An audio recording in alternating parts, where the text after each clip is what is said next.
सन्माननीय व्यासपीठ, मी तर नावं सगळ्यांची घेत नाही.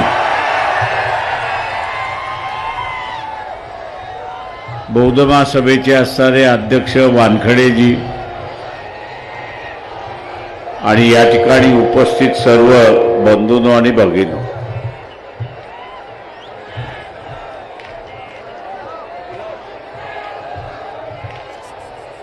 सगळ्यांनी खाली बसून घ्या.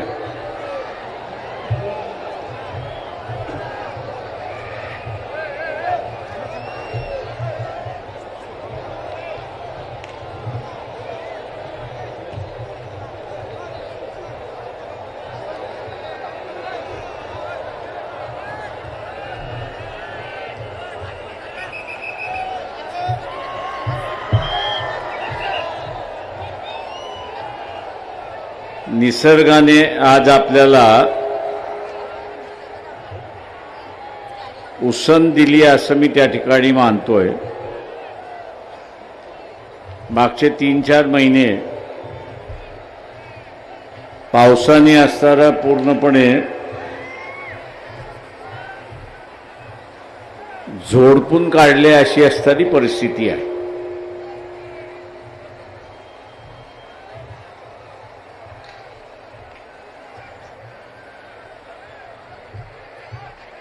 त्या पावसामध्ये शेतीचं अतोनात नुकसान झाले.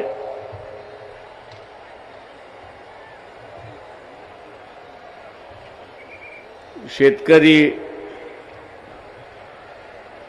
अनेक ठिकाणचा असताना विचारतोय की या अगोदर आम्हाला खावटी मिळत होती, पण आता असताना खावटी मिळालेली नाही.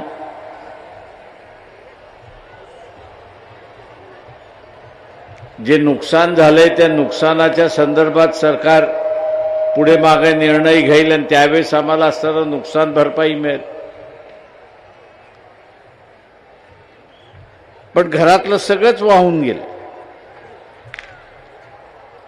घरातलं सगळंच भिजलेलं आहे. अंथरूण भिजले, कपडे भिजलेत, अन्नधान्य भिजले.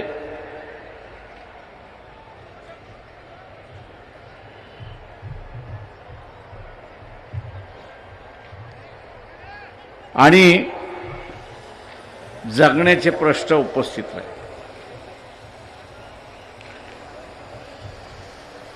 दुर्दैवाने मी असं म्हणेन की मतदार आमचं कधी ऐकतच नाही. शेतकऱ्यांचा मतदार आहे तो तर ऐकतच नाही. भारतीय जनता पक्ष, RSS यांच्या विचारसरणीमध्ये मदत हा शब्दच नाही.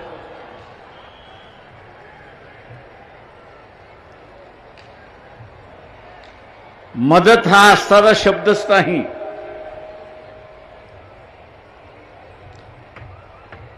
तेव्हा ज्या ज्या शेतकऱ्यांनी आणि शहरामध्ये गुडघाभर ज्याच्या घरामध्ये पाणी गेलं होतं, अशाने तरी आता जागृत राहिलं पाहिजे.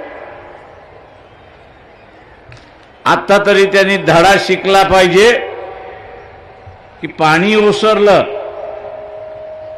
पण शासनाकडून मदत आली नाही. शासनाने काय जाहीर केलं, आता आम्ही असणारं दिवाळीला असणारा मदत त्या ठिकाणी देणार आहोत. ती दिवाळीला सुद्धा मदत येणार नाही याची असणारी खात्री मी आपल्याला त्या ठिकाणी देतो. काका, इथे शेतकऱ्याला मदत करणं, गरिबाला मदत करणं, वंचिताला मदत करणं हा भारतीय जनता पक्ष, RSSचा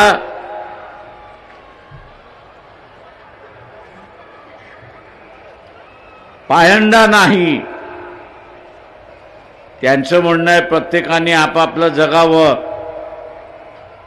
मदत कशासाठी पाहिजे? ज्यांनी मतदान दिलं त्यांना मी असताना विचारतोय की आपण काय करणार आहात? हातावरती हात देऊन बसणार आहात की यांना सत्तेवरनं येत्या कालावधीमध्ये तुम्ही खाली खेचणार आहात का? हा सगळ्यात महत्त्वाचा प्रश्न आहे.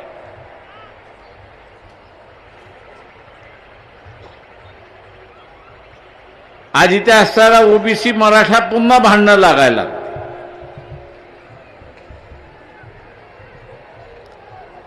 आरक्षणावरनं भांडण लागायला.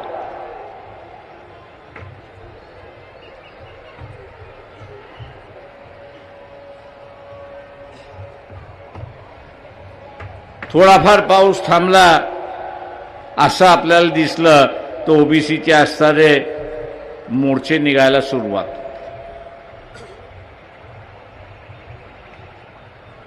या देशामध्ये ज्यांनी एक संघ राज्य स्थापन केलं त्याचं नाव अशोक सम्राट.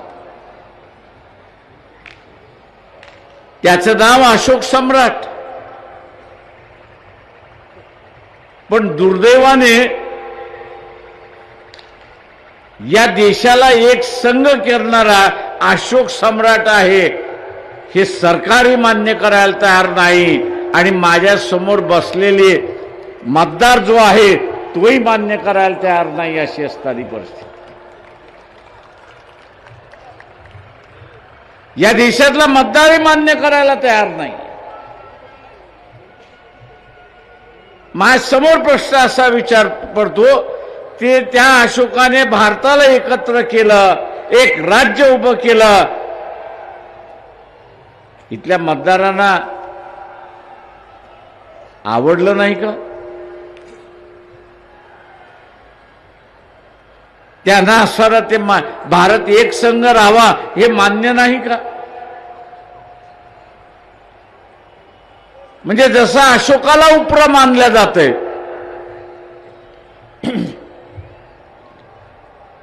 जसं अशोकाला उपरा मानल्या जाते तशाच रीतीने इथला असणारा ओबीसी सुद्धा त्यांच्या बाजूने लढणारा वंचित बहुजन महासंघ आहे. दुसरा तिसरा कोणीच नाही.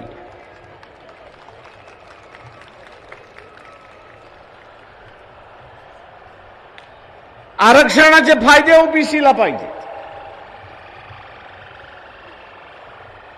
नाही कोणी लढायला मिळालं तर वंचितवाले लढत का नाही म्हणून असणारा विचारायला सुरुवात करतात. पण जसा दगडाखालचा हात निघून गेला जसा दगडाखालचा हात निघून गेला की त्या दगडाचं वजन समजत नाही. वजन समजत नाही. तशाच रीतीने ओबीसीची भूमिका झाली आहे की ओबीसी हे वंचित बहुजन आघाडीला स्वीकारायला तयार नाहीत. अशी परिस्थिती. म्हणजे जे अशोकाचं झालं ते आता वंचित बहुजन आघाडीचं ओबीसी.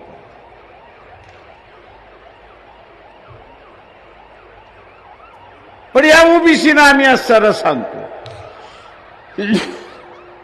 तुम्ही ज्यांच्यावरती विश्वास ठेवता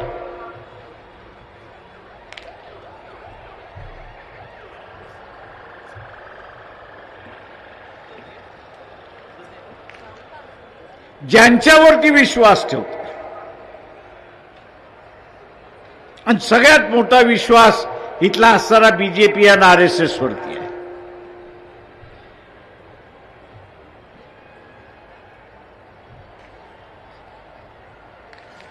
सगळ्यात मोठा विश्वास कोणावरती आहे तर बीजेपी आणि आरएसएस वरती आहे. आणि घात कोणी केला महाराष्ट्राच्या सत्तेवरती कोण बसलंय तर बीजेपी आणि आरएसएस सत्तेवरती बसले. तेव्हा घात कोणी केला ओबीसीचा ओबीसीचा घात कोणी केला तर बीजेपी आणि आरएसएसनी केलेला आहे. एवढं तरी डोक्यामध्ये ओबीसींच्या गेलं पाहिजे तर कुठेतरी आरक्षण वाचेल. आणि जे काही ग्रामपंचायतीमध्ये सरपंच होत होतात, जे काही पंचायत समितीमध्ये सभापती होत होतात, किंवा असणारा जिल्हा परिषदेमध्ये आरक्षण निघालं की तिथे असणारा ओबीसीतला अध्यक्ष होत होता, ती पूर्णपणे जाण्याची शक्यता हे लक्षात घ्या. नुसतं राजकीय आरक्षण जाणार नाही,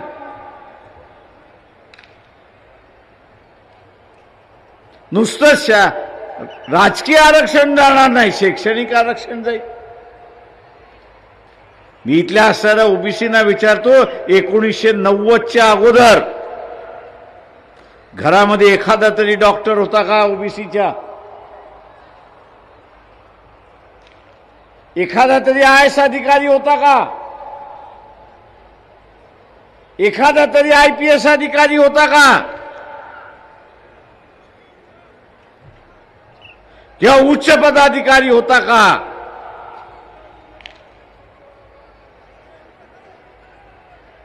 समाज व्यवस्थेमध्ये ज्या शिडीने आपण वरती चढलो, त्या शिडीशी इमानदार राखणं हेच सगळ्यात महत्वाचं आहे. नाही तर शिडीचा वापर केला की फेकून द्या. ही जर वृत्ती ओबीसीची यापुढे राहिली तर त्यांना वाचवणारं कोणी पुढे येणार नाही, हे लक्षात. ओबीसीने आता असणारं स्वतःची लढाई स्वतःच लढावी लागणार आहे.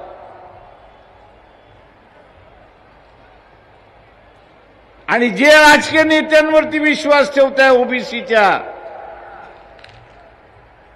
तो खऱ्या अर्थाने इथल्या व्यवस्थेशी 2 हात खेळू शकतो का? तो इथल्या व्यवस्थेशी 2 हात खेळू शकतो का? नरेंद्र मोदीला शिव्या देऊ शकतो का? अमित शहाला शिव्या देऊ शकतो का? देवेंद्र फडणवीसला शिव्या देऊ शकतो का? तो जर साध्या शिव्याही देऊ शकत नसेल, तो साध्या शिव्याही देऊ शकत नसेल तर का शिव्या देऊ शकत नाही? तो का शिव्या देऊ शकत नाही? तर त्याचं घोंगडं त्याच्या हातामध्ये अडकलेलं आहे. त्याचं घोंगडं त्याच्या हातामध्ये अडकलेलं आहे आणि त्याला माहित आहे, मी असं टीका केली तर माझं घोंगड्यासकट मला तिहार जेलमध्ये जावं लागेल अशी असणारी परिस्थिती आहे. तिहार जेलमध्ये जावं लागेल अशी असणारी परिस्थिती आहे.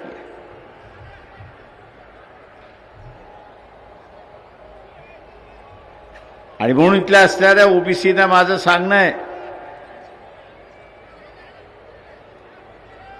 की वंचित शिवाय आपल्याला पर्याय नाही, हे लक्षात घ्या. वंचित शिवाय इथला पर्याय नाहीये.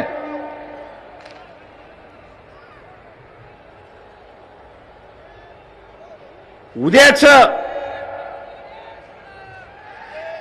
हे आरक्षण वाचवायचं असेल, ओबीसीना स्वतःचं आरक्षण वाचवायचं असेल तर स्वतःचा राजकीय चेहरा हा उभा करावा लागेल, हे लक्षात घ्या.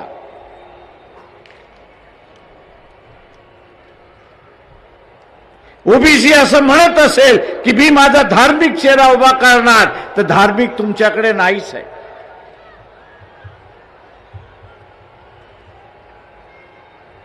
मोहन भागवत एकदा तरी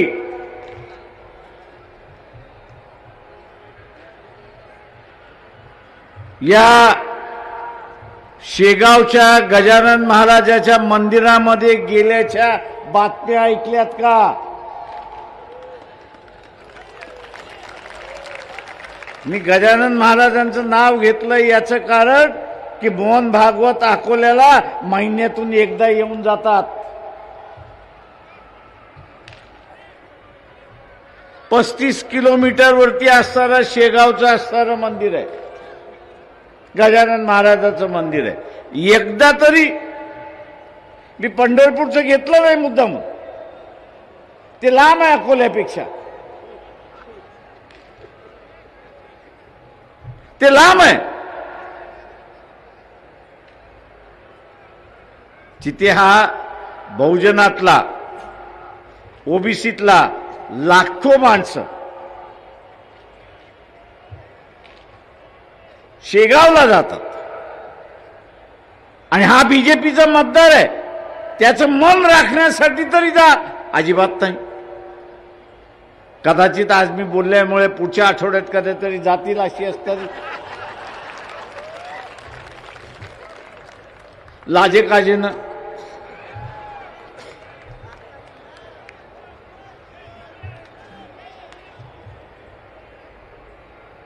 लक्षात ठेवा ओबीसीनो की हे तुम्हाला फक्त वापर करतात.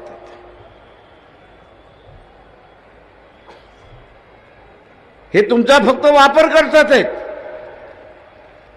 मतदानासाठी वापर करतात आहेत.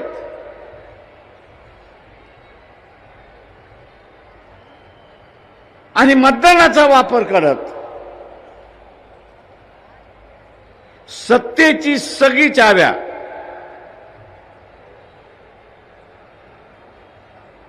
या RSS आणि निजामी मराठ्यांच्या हातामध्ये दिलेल्या आहेत. अशी परिस्थिती सामान्य मराठ्याच्या हातात नाहीये. तो उगीच आपला असणारा मी मराठा आहे म्हणून असणारा फुशारक्या मारत बसलाय, पण असणारा वस्तुस्थिती मला माहिती आहे. 30-30, 35-35 वर्ष झाल्या तरी घरामध्ये बँड बाजा वाजत नाही अशी असणारी परिस्थिती आहे.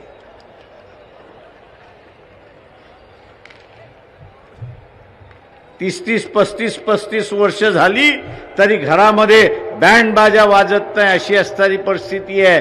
आणि का? तर आर्थिक परिस्थिती खालावलेली. आर्थिक परिस्थिती खालावलेली.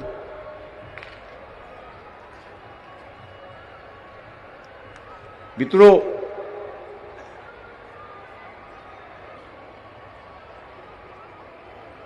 हा विश्वगुरू, मी शिव्या देत नाही आज या व्यासपीठावरती, नाहीतर मी मोजून शिव्या देत असतो.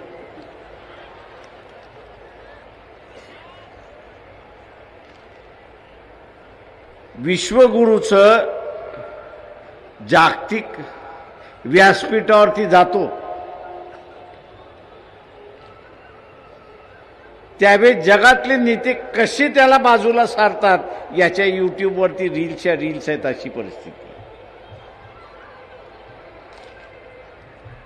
मी इथल्या सनातनांना सांगतोय,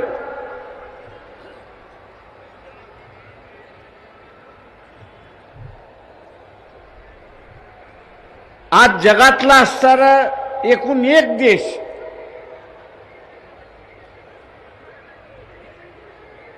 हा पाकिस्तानच्या बाजूने उभा राहिला.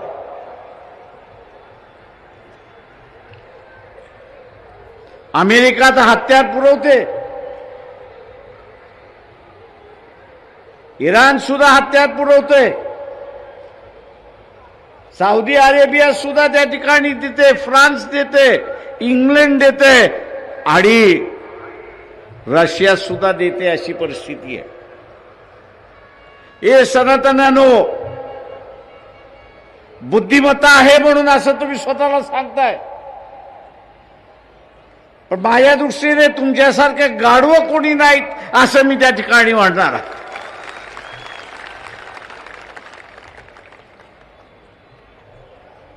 अमेरिकेत गेलंय कोण? इंग्लंडमध्ये गेलंय कोण? इथला बहुजनातला गेलाय, इथला वंचिताचा गेलाय, इथला आदिवासी गेलाय, इथला मुसलमान गेलाय की इथला दलित गेलाय?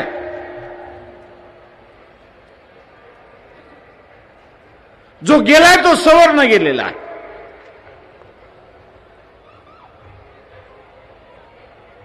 जो गेलेला आहे तो सवर्ण गेलेला आहे. आणि आज त्याला हकलता कसं येईल? आपल्या देशातून त्याला मायदेशी कसं पाठवता येईल याचाच खेळ खंडोबा चाललाय.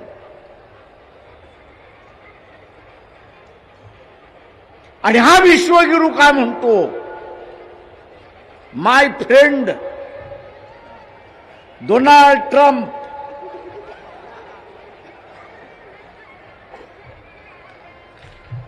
अरे तू एका राष्ट्राध्यक्षाचं विडंबन करणार असेल तर त्याला राग येणार नाही? त्याला राग येणार की नाही येणार?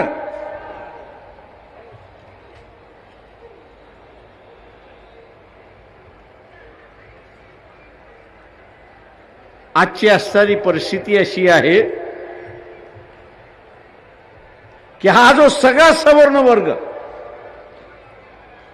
अमेरिकेत गेला, युरोपमध्ये गेला, इंग्लंडमध्ये गेलाय, याला तिकडनं हाकलण्याची तयारी चाललेली आहे. त्याला हाकलता कसं येईल आणि पुन्हा भारतात कसं पाठवता येईल याचे असणारे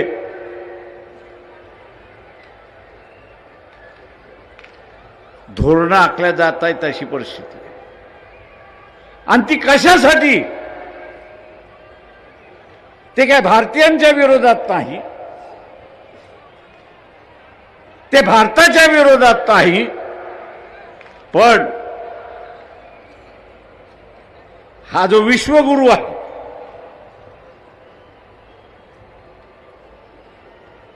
भारताचा पंतप्रधान जो स्वतःला विश्वगुरू असं म्हणतो, ते म्हणतात तू विश्वगुरू आहेस की चपरासी आहेस हे आम्ही तुला असताना दाखवतो. तू विश्वगुरू आहेस की चपरासी आहेस हे आम्ही तुला असताना दाखवतो.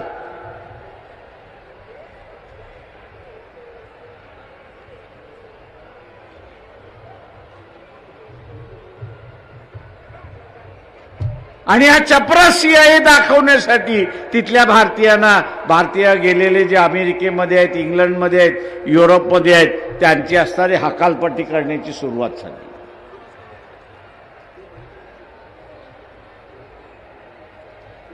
म्हणजे 140 कोटी देशाची असणारी लोकसंख्या उद्या परदेशी गेलेले भारतीयांना पुन्हा पाठवलं तर या देशामध्ये 160 कोटी लोकसंख्या होणार आहे. अशी परिस्थिती.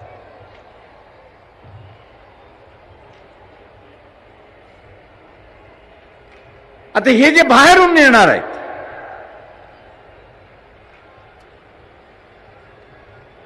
त्यांच्याही पोटा पाण्याचा प्रश्न आहे, नोकऱ्यांचा प्रश्न आहे, त्यांना घराचाही प्रश्न राहणार आहे. म्हणजे इथे संकट आहे, त्या संकटामध्ये भर कोण घालतोय तर इथला असणारा विश्वगुरू घालतोय. अशी परिस्थिती आहे.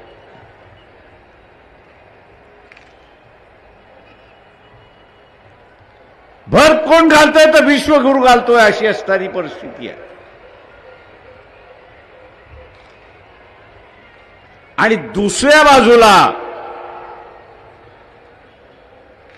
या देशातला असणारा आर्मी चीफ असं म्हणतोय की आपल्याला लवकरच युद्ध करावं लागेल, युद्धाला सामोर्य जावं लागेल.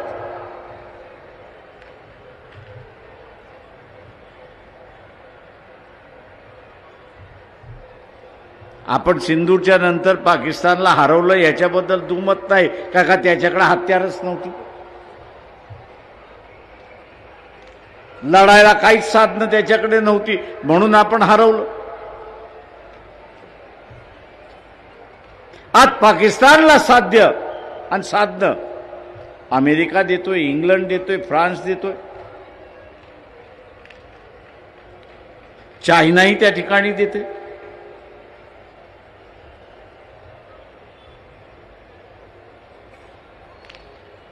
म्हणजे या सगळ्या देशांचे हत्यार त्या पाकिस्तानमध्ये येणार आणि त्यांच्याबरोबर आपल्याला युद्ध करावं लागतं.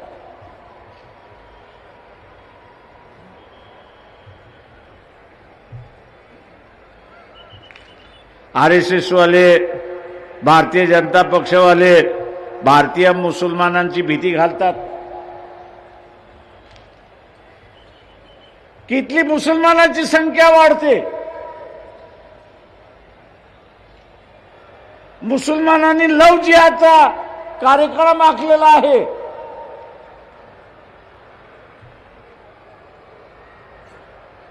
आणि त्याच्या पुढे जाऊन भीती दाखवतात की इथला असणारा मुसलमान एक दिवशी आपल्यावरती राज्य केल्याशिवाय राहणार नाही, अशी परिस्थिती.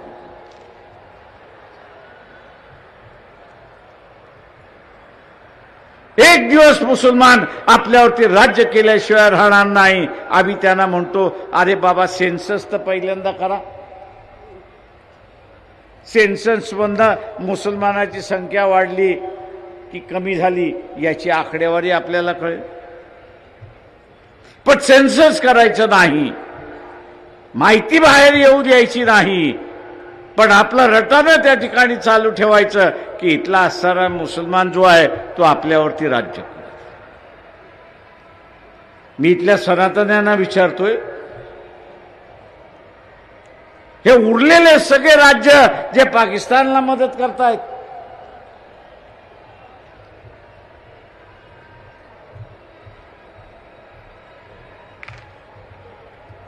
तुम्ही किती दिवस लढू शकता?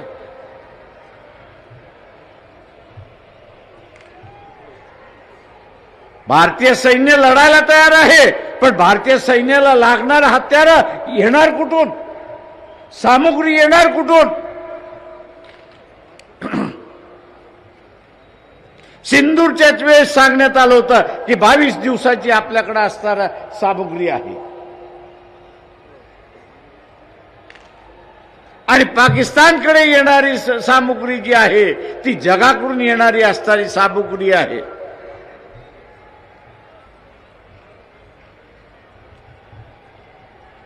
ए सनातन्यानो, उद्या पुन्हा गुलाम व्हायचं नसेल, आणि गुलाम कोण करणार? तर पाकिस्तान तुम्हाला गुलाम करणार, कारण का बाहेरची हत्यारं त्या ठिकाणी यायला लागलेली आहेत.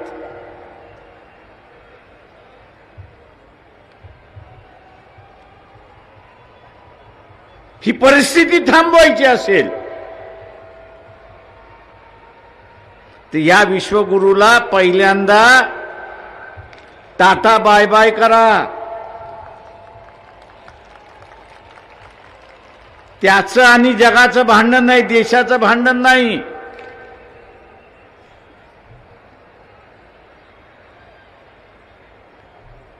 हे सनातन्यानो, पहिल्यांदा लक्षात घ्या,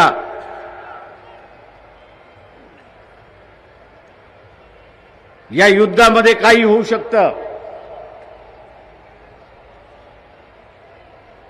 आपण जिंकलो पाहिजे ही आपली आशा आहे, पण जगातले एवढे देश त्या पाकिस्तानला मदत करणार असतील तर आपली स्थिती काय राहणार आहे? सिंदूरमध्ये एकही आपल्या बाजूने उभा राहिला नाही. ज्याच्याकडून विमानं खरेदी केली फ्रान्सकडून, तोही आपल्या बाजूने उभा राहिला नाही. म्हणजे एकही मित्र आपण ठेवला नाही, अशी परिस्थिती आहे.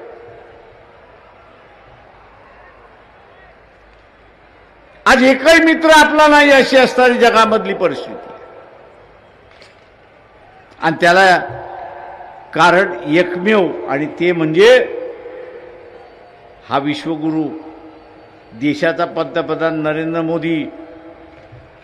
त्याचा इगो जपण्यासाठी तो देशाला बळी देतो, हे आपण लक्षात घ्या. त्याचा इगो जपण्यासाठी तो देशाला बळी देतोय. सनातन्यानो, पहिल्यांदा लक्षात घ्या की देश महत्वाचा आहे की इगो महत्वाचा आहे, हे पहिल्यांदा ठरवा.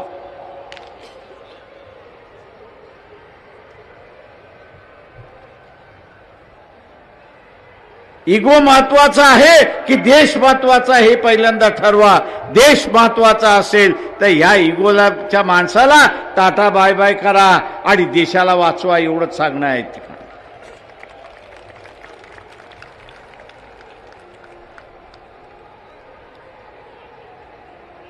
मला आव्हान आहे आपल्या सगळ्या,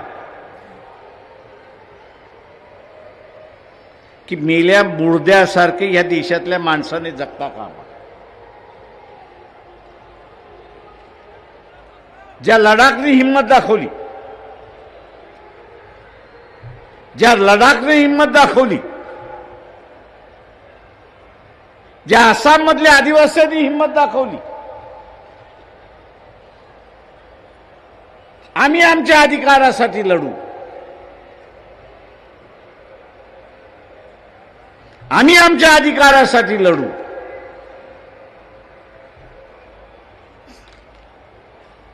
उद्याच्या असणाऱ्या कालावधीमध्ये इथल्या शेतकऱ्याने सुद्धा तीच भूमिका घेतली पाहिजे की इथल्या असणारी तिजोरी इथली असणारी तिजोरी ही काही सरकारच्या मालकीची नाही, तर ती आमच्या मालकीची आहे. आणि तुम्ही जर देणार नसाल तर ती तिजोरी आम्ही आमच्याकडे घेतल्याशिवाय राहणार नाही.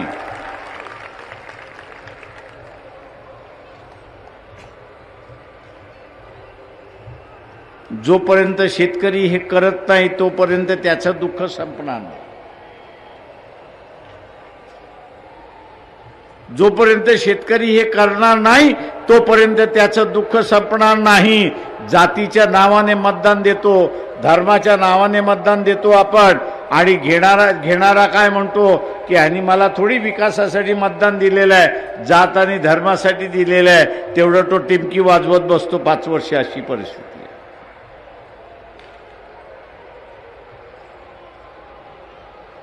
इथे बेरोजगारी सुद्धा संपू शकते. इथे शेतकऱ्यांचं दुःखही संपू शकतं. आज झोपडपट्टीवासियांना घरही मिळू शकतात.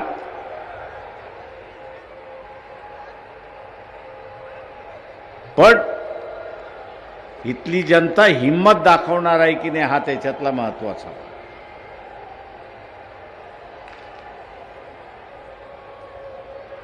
म्हणून लडाखमध्ये आम्हाला भारताबरोबर राहायचं आहे, चायनाकडे जायचं नाहीये. आणि म्हणून त्यांनी आज सारा लढा उपस्थित केला. बीजेपी ऐकत नाही म्हटल्यानंतर बीजेपीचं ऑफिसच त्यांनी जाळून टाकलं आणि तिथल्या नेत्याला बीजेपीच्या बडून काढला. अशी असणारी परिस्थिती आहे.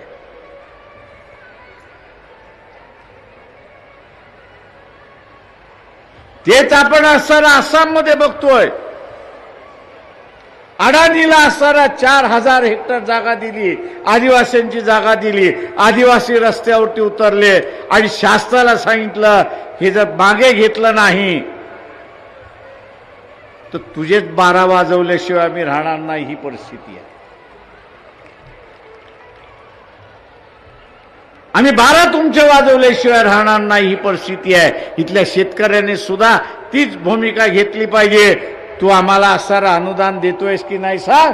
नाही तर इथल्या आमदार खासदाराचं, मंत्र्याचं, मुख्यमंत्र्याचं आम्ही 12 वाजवल्याशिवाय राहणार नाही. ही भूमिका इथल्या शेतकऱ्यांनी घेतली.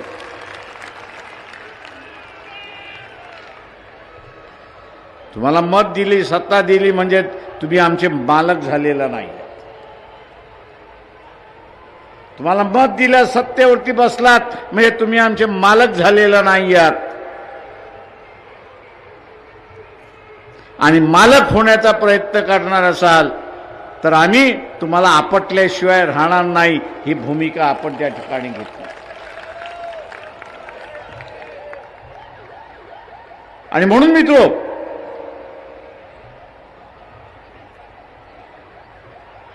हे जे भांडण लावण्याचा भाग चाललाय, ओबीसी मराठा भांडण लावण्याचा भाग चाललेला आहे, मुसलमानाचा असणारा भांडण लावण्याचा भाग चाललेला आहे.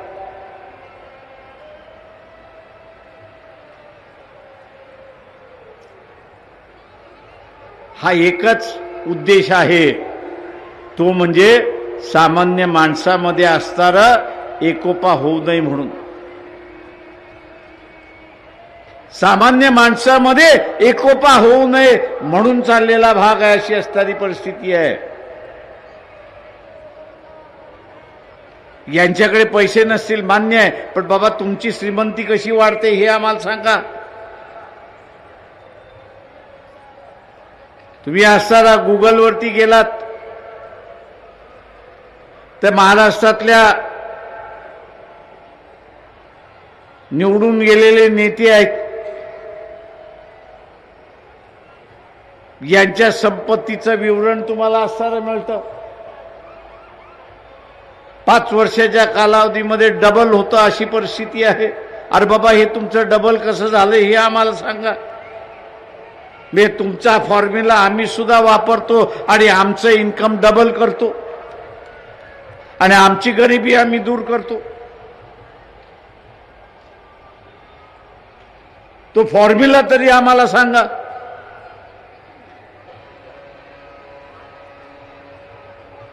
माझं आव्हान आपल्या सगळ्यांना राहणार आहे की इथला असणारा राज्यकर्ता हा मालकाच्या भूमिकेमध्ये जाणार असेल तर त्याला सत्तेपासून आपण खाली उतरवलं पाहिजे. त्याला सांगितलं पाहिजे की या देशाचा मालक मी आहे, तू नाही आहेस. मतदार इथला मालक आहे आणि येत्या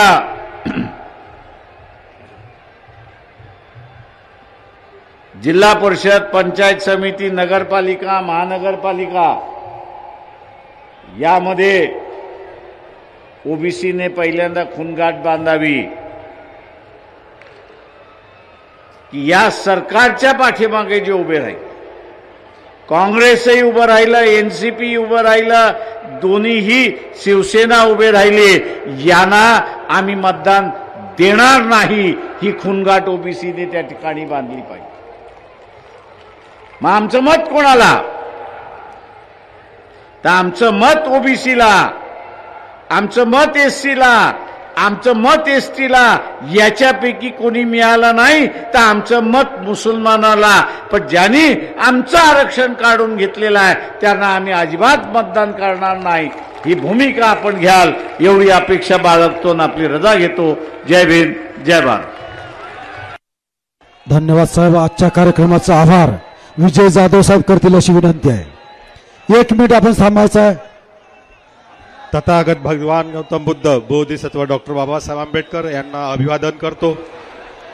भारतीय बौद्ध महासभेची केंद्रीय कार्यकारिणी राज्य